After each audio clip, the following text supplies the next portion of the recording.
What's going on, ladies and gentlemen, boys and girls? You know what time it is. It is your host, Gaddis TV. We are live and direct, episode 44, here with Liquid NFT. Before we get started, you know what time it is. If you got yourself an Android and or an Apple, go to the Play Store and or the App Store, download the FTX app, and stay up to date with the latest cryptocurrencies and NFTs. Without further ado, I am your host, Gaddis TV. What's going on? And yeah, let's get to it. All right, y'all. So we are live and direct. So first off, I want to say thank y'all both for coming on and taking some time out of the morning and letting us know kind of what's going on with Liquid NFT or on the Twitter handle Lick NFT. So thank y'all both. Yeah. For the people that I guess won't know, I know some people will. In general, I guess just let us know a quick overall background on what y'all were doing before crypto. Really, what got y'all interested in crypto in general, and then how did Lick NFT get started? Sure, man. So thanks for having us on to Gaddis and Sugbirds community. So we're really thrilled to be here today. And I'm So Moose from Lick NFT, and today on the call we also have Rusty So from the team as well. So hey guys. Again, thanks a lot for the opportunity. We're really excited to share some of the ideas with you guys and the audience. So I guess just very, very fundamental questions on the background first. So how do we get into crypto and kind of why Liquid NFT, right? So a lot of people compare the crypto craze to the internet boom, right, back in the day. So when we look at this is really once in a lifetime opportunity, right? If you miss this, you got to find the next internet, you got to find the next blockchain, right? And stars really need to align for you to really have the idea and the right team at that point in time to really kickstart, right? So, we were very fortunate to be able to find a few individuals who are passionate about NFT and kind of our cause for fractionalizing and serializing NFT. So, I think the opportunity kind of presents itself and it's kind of a bit of an offer too good to let go, right? So, and that's kind of the why, and why crypto, why now kind of idea. In terms of Liquid NFT, so the genesis of the idea really came about kind of earlier this year when I was speaking with my friends in the crypto community, right? And they're all telling me, and this is earlier Gen 21, right? And they're telling me how they've missed out on the NFT craze and all these opportunities, right? So they were saying like they had a couple friends that were going to share a Z, right? One of the horse crypto, right? And the other one's about like a punk. And they didn't do it, and they're all kind of complaining now. They're like, oh, these are huge upsides missed. I could be a millionaire, billionaires, whatever. And kind of the more people we spoke with, right, the consistency started to emerge, right? So everyone's like, oh, I didn't have enough money, or oh, hey, look, I've got enough money, but I'm not comfortable putting $500,000 USD into a rock JPEG, right? and yeah, and these people are pretty well off, right? These are like early investors of ETH, of BTC. If they can even stomach the risk, right, it kind of really shows us, something is amiss here, right? The market's not really performing properly, right? So that's really got us thinking on, how can we try to fill the gap here, right? How can we fix this problem where, only the billionaires, or the Vitalik, right, of the network can have these $1 million, NFTs, right? So the idea really emerged that, what if we can fractionalize an NFT, right? So imagine if we can sell a punk to 1,000 people, right, or 10,000 people, right? Each one would pay, a fraction of what it costs, right? And if you had this back in the day, let's say earlier this year, your fraction would be worth quite a bit today, right? But I guess hindsight is 2020, so these fractionalization problems don't really emerge, right, until the price becomes so high and unaffordable, right? So the problem is very obvious to us now, but when it was 50K or when it first started out a couple cents, right? Nobody really thinks about these things, but as we kind of expect the crypto NFT space to keep going up, we think this is the right time to really bring this idea in and to kind of start fractionalizing the NFT so that people have the chance to get this really crazy upside exposure to the premium blue chip one, right? So I guess what is Liquid NFT, right? So basically we are a fractionalization and a serialization marketplace on Solana. We've just launched our beta site in November, And we've actually already listed 3 fractionalized votes, right? Gotcha. 2 of them got sold out already. We've got a Solana monkey and a Soul Punk. So not the crypto punk yet, but we got a Soul Punk, which is like, I think, a thousandth of a percent of the crypto punk. And we're working up to a larger user base right now, so that we can really bring in the big guys over from East, right? So Solana Wormhole, we do want to introduce some of those $100,000, half $1,000,000 valuation NFTs onto the platform. We've got a Bored Ape lined up in the pipeline already, but obviously the owner wants to make sure we can actually absorb the Bored Ape before we list it. Otherwise, it's going to sit there, right? We can't have the user base. So we're kind of trying to ramp that up. And I guess it's through working on these fractionalization that we've also came across this concept of serialization, right? Which is pretty similar to fractionalization, but what you have is a unique serial number attached to each of the fractions, right? So instead of splitting 1,000 copies of the same, you have 1,000 copies of individually labeled NFTs, right? So this sits in the hybrid section between a conventional NFT as well as a fractional NFT, right? So you have something in the middle. Like, it's not completely unique, but it has a serial number attached to it.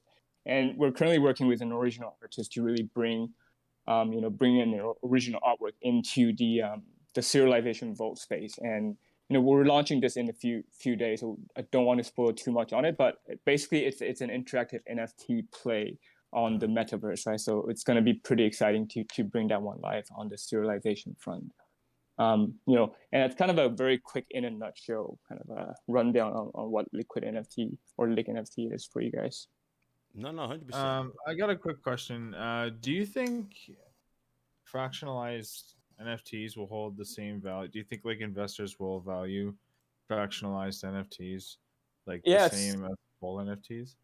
So I think fractionalized NFT actually will generally run a higher valuation than a non-fractionalized one, right? So the reason for this is because of the concentration risk that's now being split, right? So imagine you looking at, let's say, a crypto punk, right? The floor price is like $200K paid by Visa, right? So for you to go above that $200K yourself is a lot of risk, right? Because imagine this guy comes around and is like, I want to sell your number, 3,000 for $500,000. There's no benchmark to what that number is, right? Because they all look unique. So your concentration risk there is really high, right? It could be worth 100K or it could be worth $1 million. But when you split that up, your exposure individually becomes lower, right? So we were actually being able to list our Solana Monkey at a fairly high price at launch, like slightly higher because the rarity, right? And then what we've seen is that the rarity gets appreciated a bit more, right, when it's fractionalized as opposed to if it's a full thing. And do you calculate that like as a whole, like as like the market cap of the fractionalized NFT versus like, let's say, like a floor SMB? Is that how, like, that's how you think, that's how you're saying like it's worth more technically? Yeah, so there's 2 ways that we do the pricing, right? So there's 2 mechanisms actually. So when a vote first go live, you have a minting period, and this would behave the same as any other NFT project, where you mint at a fixed price. Fractionalized parts of the NFT. Yeah, correct. But once it's minted, it becomes floated, right? Then the price would then depend on the participants. What we mean by higher valuation is that generally we can price it at the actual accurate kind of rarity price, right? So it doesn't need to be floor when it's rare, right? If you're trying to sell an NFT and you put it at above floor, unless someone is really into that piece, usually it takes a bit longer to sell, right? Because people are kind of like, okay, I have no benchmark for the rarity. But yeah, when you split it up, the mint fractions become more kind of palpable, right? It's like you're looking at like half or so per fraction, right? 10,000 fractions. And I got another question too. Like, so how does that work when, like, how do you sell that monkey? Like, how is that monkey sold? Is there like, is it like a landlord that has all of these little like monkey tenants? Yeah. So we've got this thing called the vault, right? And basically what it is Rue is kind of our expert on blockchain here. might be able to kind of correct me if I'm wrong, but basically we have a vault that holds all the original NFTs, right? And the serialized tokens would then get split up and put into the chunk. So I see, is that Gattes, you've got the screen up and running here, or some? Yeah. So if you click on Explore the Gallery, it'll kind of take you to, you know, we're just starting out, not too many votes, but you can see that these are the 3 votes that we've got, right? So basically, what's happening in the background is that there's actually 3 separate votes that holds the original of, you know, Solana Monkeys 37119, the Soul Steads and the Soul Punk.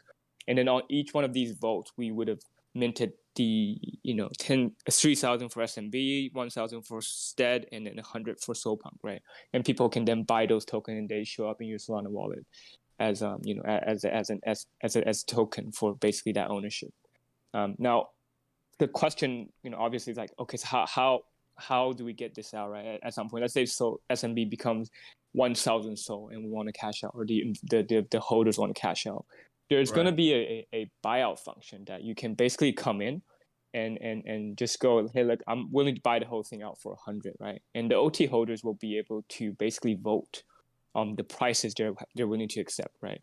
You know, and that's really where the kind of the true benefit comes in, right? Is that you sit on these exposure of premium NFTs, and these things go crazy, right? Let's say Solana blows up in the next couple of years, right? SPF makes it in the best chains on in the whole crypto world. Then so SMB is going to be one of the founding ones, right? Along with like Subbirds and BGN, all these other guys. Their valuation will be very, very, very high, and at that point, you know, people who spend 150 SOL to get this now, they're looking at like 5x, 10x return on each token, right? And you know, you don't really get these kind of NFT exposure unless you're in, you know, the actual recognized and top tier NFTs, and you know that's really where we see the benefits coming in from. Okay, so it's like 2 different parties, right? And basically, if the holder wants to sell the monkey, what if there's like a discrepancy between the DAO and the holder? Like, let's say like the holder's just like a degen, like, or like he's like got some like financial like emergency and he needs to dump, but then like the DAO is just like, no, we don't want to sell for this price. Like, how do you see that type of discrepancy playing out? Yeah, so the idea is there's two ways to basically cash out your token, right? One is through this idea of a buyout where, you know, like the whole DAO gets sold, and for that to happen, you need like 51% of people voting to sell it, right, at an agreed price, right? That's the prerequisite, right? If I got 10,000 people, as long as, you know, 5,001 wants to sell, the price that everybody agrees on will then be able to sell the vote at, right? Now, the other option is there's a secondary market for the OTs, right? Because there's 10,000 people that host the tokens. Those individual tokens can be sold for the fraction amount, right? Which is what the mint price would have been, or the proxy of that mint price, right? So you know, you can trade those tokens as well, right? Yeah. Cool. Just a quick question for the new people that were coming in. It's super simple, honestly, dumb question, but for people that would be listening in, if they're not like into crypto, it's kind of self-explanatory. But in y'all's words, what is fractionalization? You know, literally it's self-explanatory. But in the crypto world, what is that? Right. So in the crypto world, fractionalization just means, you know, we split the ownership of the NFT into fractions, right? Into chunks, right? So again, this is to tackle the problem of the NFT being exorbitantly expensive, right? 100K per NFT, right? I like, not many people can put 100K just down on an NFT and say, you know, I'm happy with that. So what if I split that into 100K shares? Then you're looking at $1 each, right? Yeah. No, I'm 100%. So your goal is to like introduce the retail market into high tier NFTs. Definitely, yeah, because that's really where, you know, where we've seen the massive growth, right? Like the crypto punks will always be the inception of this idea, right? And they will continue to go up because they are basically artifacts of the technology now, right? So Thugbirds take over, obviously, but that's for the Solana, Thugbirds to Solana, like CryptoPunk to the East chain, yeah, exactly, 100%. So what I guess, and I haven't forgot about you, Rusty. I'm still gonna be asking you what you're doing in the whole scene as well. But how do y'all I guess pick what NFTs, what projects y'all want to go with? Is it y'all a group, or I'm sure y'all have people going to y'all and saying, hey, fractionalize this. How do y'all pick what determines that? Yeah, so we definitely have a group of close friends and kind of affiliates in the community that have NFTs that we want to list. But so I guess maybe we should split it into two types, right? So on the fractionalization front, usually what we'll do is some of these high value NFTs that already exist, right? So SMB is obviously the first one. We've got Ape lined up, and we're actually always looking for new ones that we can list. So for example, Sugbirds, if there's if we can find a rare one, we definitely want to list that on the platform as well. But on the serialization front, it's actually, because the concept is slightly different, we tend to go for original artwork, right? So like I mentioned earlier, we're actually working with an original art series. We're working on an original art series as digital artists to create like the metaverse type NFT, right? And that's really kind of two different types of vaults or kind of offering we'll do, right? But yeah, it's really depending on what we think has high value for growth, right? Because people who buy into fractions want speculation, right? They want that exposure to the upside, or maybe they want the PFP, right? But to do that, we also need to buy a pretty legit PFP. No. Well, so what if I want to fractionalize my bird? Yeah, as a user, how would one do that? Yeah, so it's not yet public on the link on the site yet. We have a link that we can use to fractionalize, but we want to make sure the votes get sold out, right? And also we currently are boosting our user base. So there's actually this thing called the LQ and rebate. So I don't know, Gad, if you go back to the homepage real quick, maybe we can quickly run on that one. And there's a little sticky banner at the top there. It says 20 to 30% off. Yeah, that one. Details. Yeah. So what this is basically, we actually have our own platform token, right? And the platform token will then later on have benefits like discounts, and you can buy different merchandise within the metaverse, so to speak, right? A little bit of a sneak peek there. And these tokens also represent governance tokens for our platform, right? And the way we do these is we want to give these tokens, and essentially when you mint and you list, right, we will essentially set up a structure so that the LQ and rebate can help you subsidize whatever price you're trying to charge, right? And that helps on one end, so your valuation stays the same for the owner, but the buyer coming in, we were rewarding them with the LQ and token, and like if you look at the SMB vote, I think it's like 40% off, including the LQ and rebate, right? So essentially, we just sold a SMB for like 90 SOL, which is the lowest across the entire Solana universe, right? Yeah. So that's kind of what we do, and that's why we keep the link off for now, because we do want to work with the owners to make sure we can get this structure set up properly, right? Later on, there'll be a link here, and you can we imagine users can just come and list their NFTs and yeah. So to supplement some info here, right? Rusty Soul right here, by the way. Yeah. So I think the reason why the reason why we didn't make it public in the beginning is this fractionalization concept is still fairly new, right? In terms of the pricing, if you look at the SMB vault, if you look at the Soul Pump vault, the Soul State vault that we have listed, we're still exploring what's the best, the best pricing in terms of the primary mint, right? Because if at this rarity, as Somus just mentioned, right, it's hard to determine what's the exact price that people will buy these ownership or fractionalization ownership at. So we're still at the stage of exploring what's a good pricing. So that's the reason why in the beginning we're kind of having our own pipeline, getting people that are willing to work with us and who's willing to, be a little bit open to the pricing range in terms of the vote.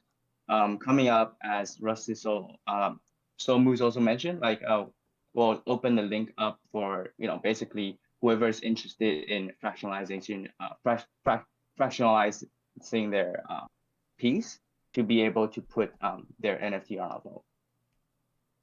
Nice. Question I asked Exchange Right the same thing. Say I put my Thugbird on there and I'm fractionalizing it, and the site.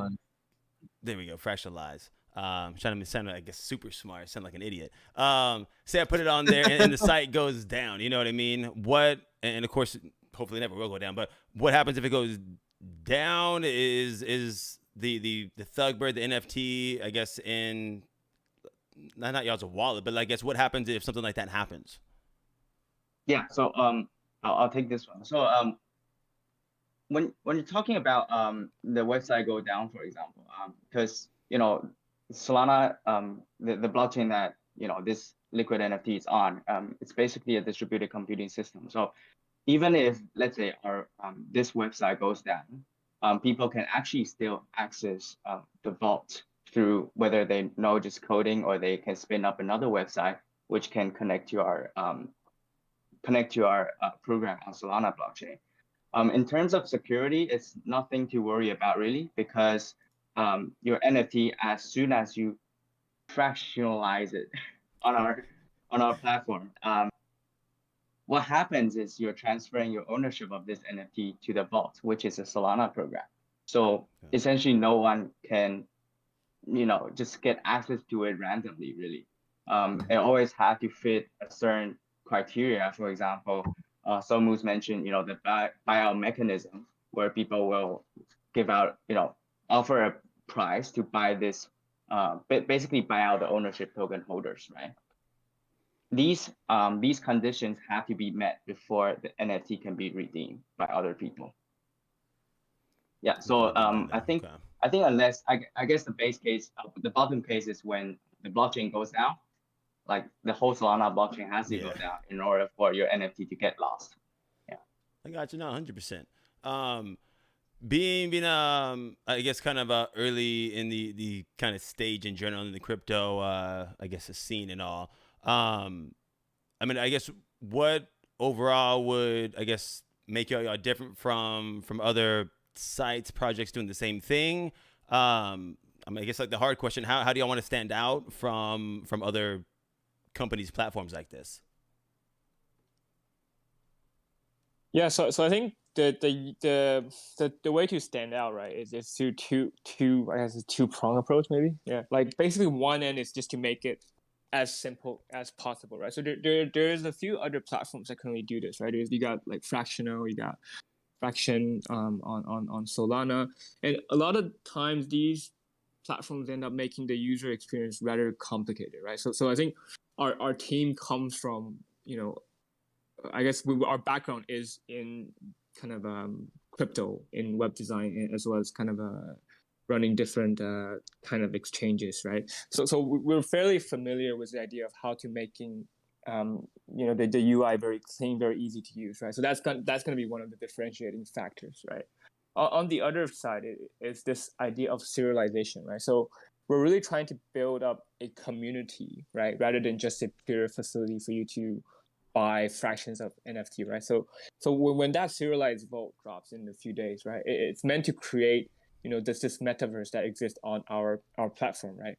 And what we really want to see happen is people coming to the platform, not just to buy fractional tokens, right? We want to see them coming on the platform to basically share their stuff with other people, to kind of be part of the community, right? And I think for now, all the fractionalized platforms position themselves as a service only, not as a community. And I think ultimately that's really what would drive us apart, right? And that's kind of what we're shooting for next. Nice.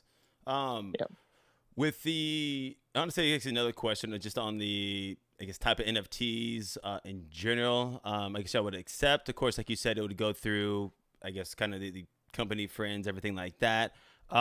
Is it just like PFPs? I know the 101s, like the actual other artists are getting bigger in the crypto scene. I guess are stuff like that able to be on there as well, as long as it passes X, Y, and Z? Or do y'all have a limit or a no on certain things? I think, so at the end of the day, we want to bring good NFTs to our users, right? Whether because there's a high growth potential or because there's only one and it's a very desirable artwork. So I think we're really open-minded in terms of what we want to list, right? Obviously, we want to list the very, very big ones like Bored Ape, just because we want to get those across to people. Like, I want to own a fraction of the Bored Ape as well. So when it goes on, I'm going to buy a lot myself. But like, we're really open-minded to what we can list. And, like, if you join our Discord or Twitter, you just send us a note. We're really receptive, and we'll probably work with you to bring it up if there's any interest in it. Yeah. Nice. For the most part, the people that are listening, either now or in general, that are, what's the best place to get in contact with y'all? Is it the Twitter, or I guess the website? What's y'all's go-to? Yeah, so if you go to the website and under About Us, I think there's like a page for contacts. Contact, I think it's like hidden. Yeah, still working on this. But yeah, so we're on Discord, we're on Twitter. We've got emails. Any medium gets through to us, and we're looking at these very actively, right? So if you send us a note, we'll always come back to you and try to work something out. Yeah. Nice. Honestly, another question we've asked just about everyone, NFTs, projects, things like that. One, I guess, when did y'all initially think of starting, like, and to this point, how long did that take? And then realistically, like, what were some of the hiccups, the problem y'all encountered on the way, and how did y'all get over those?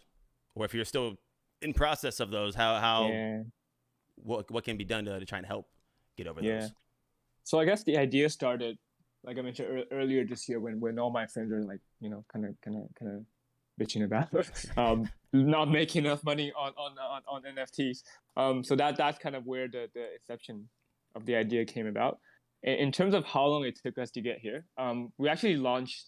We kicked off our first meeting in November, right? And this thing took us basically 1 month to launch. And we have a very, very professional team. We work professionally, some of us together. And I think we were able to do all this within 1 month. Pretty. I think it's a kind of credit to the team. In terms of hiccups, right? I think the biggest hurdle right now that we're trying to overcome is really having this wider user base. Right? So, like I mentioned, the Bored Ape, right? The owners want to make sure we have sufficient traction before we can bring these high value ones in. So we're really working on kind of creating the buzz, creating a community around this concept, around this idea, right? So that's really, again, why we're doing this serialized token with the original art series, and jumping on here, speaking with you guys. We want to get the words out so people can all kind of benefit from this new way of doing NFTs. Yeah. How do you think this like affects like because this is the first time ever, like it's not like we have like classical art, like no one's gonna cut up the Mona Lisa and just distribute little centimeter fractions of it, you know what I'm saying? Like how does this change the game for art, like in general, each one of ones? That's a good point. So I think on the fractionalized vote part, right, what I kind of imagine is that people probably won't cut up the Mona Lisa because it's in the museum, right? But I suspect there are consortium that buy, say, a Basquiat, right? And then that goes up 100 mil. And then I suspect there is that kind of infrastructure in place. Aside the billionaires that just buy it to put on their wall, right? I suspect there are people like art investment consortiums that do try and pull money and buy real asset. It's just that the NFT side of it is a bit easier to do because everything is on chain. And on the serialized front, it's quite common to have an art and having a certified print these days, right? And we kind of see that certified print like represents the thing, so you don't have to cut it up, basically. Correct. Yeah. So the serialized one is actually meant to mimic what we do today, and it's actually for us to empower the artists, right? Than anything else. So it should accelerate the art kind of transformation, if anything. That's cool. No, it's honestly very interesting as well, because I've heard, I guess the first time in general I heard about fractionalizing stuff. I'm not in it. Was that what NFT? I think it is, or the Doge picture, and ETH and stuff like that. Yeah. NFT. Yeah, not NFT. Doge. I think Path put it up. Yep. Path. I remember my buddy got some into it, and it's I've got some too. Popping, and I think there's one called Mimo. That's like a one of a kind SMBs. I guess that's equivalent to one vote on our site, but it's one really, really rare kind of SMB. It's like 1,000 SOL or some crazy. So why do y'all think things like that have gotten so, I guess, rare and valuable? Is it the real, hey, everyone behind some of those things got money, things like that? Or, well, I mean, that's some of it, of course. But I guess what makes those things pop? You know what I mean? In y'all's just personal thought. Yeah, I think it's the historical value to it, to be honest, right? Like, I think people always look over to, CryptoPunk and to the original NFTs, right? Because let's say 10 years down the line, blockchain is the next thing, right? It is the internet of the next 10 years. Then having the original iteration of how this was applied, right, is really going to be worth a lot of money, right? Because it belongs in history at that point, in a museum, I guess, right? So I think it's on that ground, and some of these are just flexing, right? Like, I guess, Jay-Z using a punk for his profile pic, right? Or some other stuff like that. People just get on these flexing trips, and then that also helps bump the value up quite a bit. Yeah. I think it's mostly just speculative. People are like buying it and they're like, number go up. Please. Donks. Yeah. Like every other, Numbers go. Please. Yes. People like to bet. Yeah, but if you think about it, like, this is exactly what our fractionalized world is about, right? Because people think things will go up, whether it's up or down. People want a skin in the game. The problem is, to purchase one NFT, a premium one, will cost you tons, and then basically you can only have a skin in this NFT or that NFT. There's pretty exclusive, right? Our platform basically offers people to put a little money, being able to chip it into this NFT, that NFT, and then you get multiple exposure. Like, whether NFT A goes down, whether NFT B goes up, eventually you do have exposure into like different types, instead of just like all into one NFT, right? So will people be able to like market make like the fractionalized NFT, and will I be able to like short like a monkey? Or like long a monkey? Is that like a thing? You know what? Like, there's a lot of these things called financialization of NFTs that we see going around. There's like white papers on it, and I think when you take it that far, it might be a bit tricky, right? So what we're doing is we're keeping it pretty simple, right? I think you can definitely sell and buy a monkey. I don't know about short selling it, or like, like, I think the monkey will go down. Yeah, but I just think it'd be really funny, like, if someone could actually just like go on chain and be like, "Yeah, I'm gonna short this NFT." I mean, I mean, that could happen, right? But it's interesting because all these avenues on crypto, right? Whether it's NFTs or metaverse, they all tend to end up in this financial realm where people are trying to like, look, can we do a market making on these things?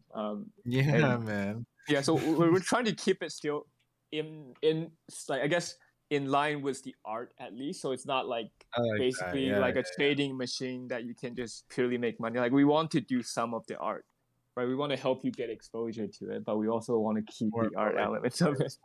Yeah. Also, another aspect that we're providing like uniquely here is, if you look at Solana, it does offer this thing called the order book matching engine. If you look at all the blockchains, basically they're all automated market making, right? This will in the NFT world and the fractionalization world, this will kind of translate into very low liquidity. Meaning, if you want to actually trade your fractionalized NFT ownership token against, let's say I want to sell into USDC, right? Because the liquidity is too low, you actually end up paying a lot more for what you have paid, right? So with the Solana infrastructure, we kind of can enable people to do it in order book matter, right? So it's on our side. On our side, we have professional teammates from the traditional finance market making world, so they can help ensure a very good liquidity, right? So when you come to your site, want to sell your ownership token, you can always be guaranteed that that's called the slippage, right? Like the additional cost that you have to pay in order to sell one more extra unit. That cost will be significantly lower than other platforms. Yeah.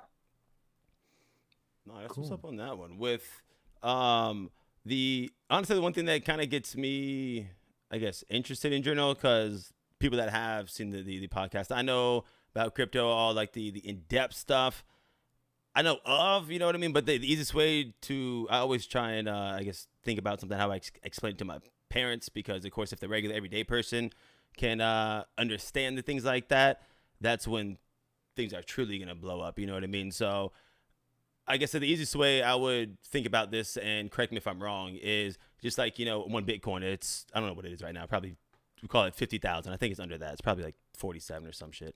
But say, you know what I mean? I don't have enough just to buy one Bitcoin. It's the same thing. You can buy 0.001 of a Bitcoin. You can buy literally a fraction of that. And just like anything else, you buy $20 worth of Bitcoin, it goes up X amount of dollars, you're making that amount. So honestly, that's why things like this gets me interested. On the flip side, of course, you know what I mean? It's a gamble like everything. If you try and factionalize something and it's the wrong one, you know what I mean? Then shit. So, of course, in general, do your own research, stuff like that. Yeah, exactly. But the thing is, the oh shit moment comes around a lot lighter when you're not down 100K. The 100%. Just a little bit, you know what I mean? Yeah. No. I guess the last kind of couple questions, because I actually honestly passed the 30-minute mark, so apologize, but thank you as well. For, I guess, one, are there any, I guess, tips or, I guess, advice you could tell projects or not necessarily fractionalized, like companies like yourselves, but and just, I guess, information, like knowledge y'all could give someone to try and ease their experience? What would that be? I think, it's gonna sound cliche, right? But like start with something that you're passionate about, right? And just kind of forget the trying to make a quick buck, I guess. Because I think we see a lot of projects today. They're just kind of like, yo, mint this thing 10,000 rug pull, right? Like 95% of projects, bro. Yeah, because we hear so many of our friends, they just launch NFTs and then they just like mint and mint and mint, and they're like, okay, they're like millionaires. But hey, man, like that's it, right? No more. And yeah, it's more fun when you do something that you like and you can actually build on that idea. Like the whole idea of going from fractionalization to serialization, and now we're like dipping our toes into metaverse, right? It's something we can keep building on. Whereas if you just, if you just try to cash in as much as you can, then it's going to be a pretty dry journey. No, I agree on that. Honestly, the last question, was there anything that we haven't, I guess, talked about overall that y'all are excited about, and or any, I guess, information people don't know that y'all can reveal? I guess any other, points y'all would like to bring up? No, I think that was very, very thorough. I think we have our new serialized votes coming in. Stay tuned, pay attention to the space. We welcome any asset owners who want to list any of their NFTs on the platform. And I guess anything from Rusty Soul. I think just some last note. We're a believer of decentralization, so having this LQN being our platform token will allow people to be able to actually participate in, let's say upcoming in the future. The LQN holder will decide which kind of RPs they want to bring onto our platform, and also enjoy the revenue sharing of this platform as well. So that's something we're really excited about. Nice.